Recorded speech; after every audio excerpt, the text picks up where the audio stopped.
സംസ്ഥാന സ്കൂൾ കായികമേളയിൽ ആതിഥേയരായ തിരുവനന്തപുരം ഓവറോൾ ചാമ്പ്യൻഷിപ്പിലേക്ക് അടുക്കുന്നു. 1472 പോയിന്റുമായാണ് തിരുവനന്തപുരത്തിന്റെ മുന്നേറ്റം. തൃശൂർ രണ്ടാമതും പാലക്കാട് മൂന്നാം സ്ഥാനത്തുമാണ്.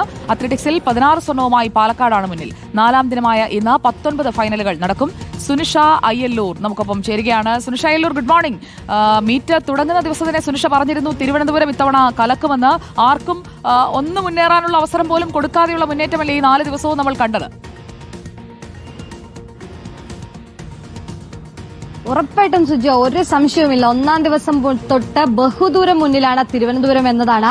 ഇപ്പൊ തന്നെ ഇത് 1400ഓളം പോയിന്റുമായി ഒന്നാം സ്ഥാനത്ത് അതിന്റെ ആധിപത്യം ഏതായാലും ഉറപ്പിച്ചിട്ടുണ്ട്. തൊട്ടു പിന്നാലെ തന്നെ തൃശ്ശൂരൊക്കെ ഉണ്ട്. പക്ഷേ വലിയ പ്രയാസമാണ് ഇനി തിരുവനന്തപുരത്തോട് അടുത്ത് നിൽക്കാൻ എന്നുള്ളതാണ് ഇതിലൂടെ നമുക്ക് മനസ്സിലാക്കാൻ പറ്റുന്നത്. ഇനിയും ഗെയിംസ് ഒക്കെ കഴിയുമ്പോൾ ഗെയിംസിലും അക്വാട്ടിക്സിലുമാണ് തിരുവനന്തപുരം അതിന്റെ ആധിപത്യം തുടക്ക ദിവസം മുതൽ തന്നെ കാണിച്ചത് എന്നുള്ളതാണ് അതിലേറെ പ്രധാനപ്പെട്ട കാര്യം. ഇനി പിന്നൊന്ന് അത്ലറ്റിക്സിന്റെ കാര്യത്തിൽ നോക്കുകയാണെങ്കിൽ പാലക്കാട് ഇത്തവണ വലിയൊരു ആധിപത്യം തന്നെ ഉറപ്പിച്ചിട്ടുണ്ട് എന്നുള്ളതാണ് മറ്റൊരു കാര്യം. ഏതായാലും പാലക്കാട് ഇപ്പോൾ 16 പോയിന്റുമായിട്ട്, അത് 16 ഗോൾഡുമായി 134 പോയിന്റോടെ ഒന്നാമത് അത്ലറ്റിക്സിൽ തുടരുന്നുണ്ട്. തൊട്ടു പിന്നാലെ തന്നെ മലപ്പുറം ഉണ്ട് കേട്ടോ. 112 പോയിന്റുമായി മലപ്പുറവും തൊട്ടു പിന്നാലെ കൂടിയിട്ടുണ്ട്. മൂന്നാമതായി കോഴിക്കോടാണുള്ളത്. ഇനി ബെസ്റ്റ് സ്കൂളുകൾ നോക്കുകയാണെങ്കിൽ പുല്ലൂരാമ്പാറയാണ് നിലവിൽ ഇപ്പോൾ അത്ലറ്റിക്സിന്റെ കാര്യത്തിൽ ബെസ്റ്റ് സ്കൂളിന്റെ പോയിന്റ് നിലയിൽ മുന്നിലുള്ളത് എന്നുള്ളതാണ്. ഇനിയിപ്പോ ഇവിടെ 19 ഫൈനലുകളാണ് സുജിയ ഇന്ന് നടക്കാനുള്ളത്. ഇപ്പോൾ സീനിയർ പെൺകുട്ടികളുടെ ഹൈ ജമ്പ് നടക്കുന്നുണ്ട്. ഇവിടെ ഹീറ്റ്സ് മത്സരങ്ങളാണ് ഈ ട്രാക്കിൽ നടക്കുന്നത്. 400 മീറ്റർ സീനിയർ ആരംഭിച്ചിട്ടുണ്ട്. ട്രാക്കിലെത്തിയില്ലേ? നമ്മൾ പെൺകുട്ടികളാണല്ലോ രാവിലെ തന്നെ ട്രാക്കിലേക്ക് കയറിയിരിക്കുന്നത്.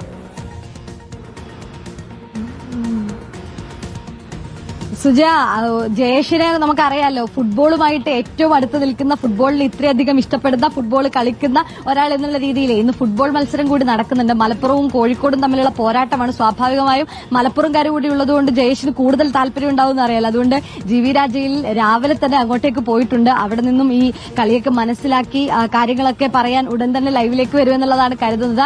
ഗോകുൽനാഥ് മറ്റൊരിടത്തേക്ക് ഇപ്പോൾ കളരിപ്പയറ്റൊക്കെ പുതിയതായി തന്നെ ഈ സ്പോർട്സിലേക്ക് വന്നതുകൊണ്ടേ കാര്യമായി അതിനെക്കുറിച്ചൊക്കെ അറിയാനായി, എങ്ങനെയാണ് സ്പോർട്സിലേക്ക് വരുമ്പോൾ എങ്ങനെയുണ്ട് കുട്ടികളുടെ ആവേശം എന്നൊക്കെ അറിയാൻ വേണ്ടി ഗോകുൽനാഥ് സെൻട്രൽ സ്റ്റേഡിയത്തിലേക്കും പോയിട്ടുണ്ട്. ഉടൻ തന്നെ ഈ ഫൈനലുകൾ ഇനി ഇപ്പോൾ ഉച്ചയ്ക്ക് ശേഷമാണ് കൂടുതൽ ഫൈനലുകൾ നടക്കാനുള്ളത്. പ്രധാനമായും 400 മീറ്ററും ഈ റിലേ മത്സരവും 800 മീറ്ററും ഒക്കെ ഇനി ട്രാക്കിൽ നടക്കാനുണ്ട്. അപ്പോഴേക്കും നമ്മൾ എല്ലാവരും ഈ ട്രാക്കിലേക്ക് എത്തും. പിന്നെ അങ്ങോട്ട് ആരൊക്കെയായിരിക്കും ഈ വേഗത്തിൽ മുന്നിൽ എന്നുള്ളതൊക്കെ തന്നെയും ഉടൻ പറയുന്നതായിരിക്കും സുജി. അപ്പോൾ വൈകുന്നേരത്തോടുകൂടി തന്നെ എല്ലാവരും എത്തും. പക്ഷെ ഇപ്പൊ എല്ലാവരും ഓരോ ഭാഗങ്ങളിലാണ്, 12 വേദികളിലായിട്ടാണ് ഓരോ പരിപാടികൾ നടക്കുന്നത്. അതുകൊണ്ട് ഓടി ഓരോ പരിപാടികളിലും എങ്ങനെയുണ്ട് നമ്മുടെ കുട്ടികളുടെ ആവേശം എന്നൊക്കെ അറിയാൻ വേണ്ടി എല്ലായിടത്തും ഓടിച്ചാടി നടക്കുകയാണ് നമ്മുടെ റിപ്പോർട്ടർമാരും.